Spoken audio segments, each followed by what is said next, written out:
vamos a hacer ahora pájaros. Es un ejercicio que la técnica es aún bastante complicada, yo a veces la hago un poco mal, pero la técnica sí es. Vamos aquí y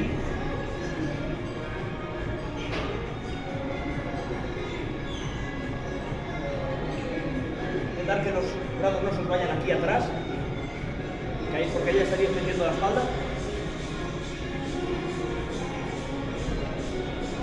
Si veis que la técnica al principio lo podéis hacer a una mano. Así. Levantáis vuestro hombro a tu lado.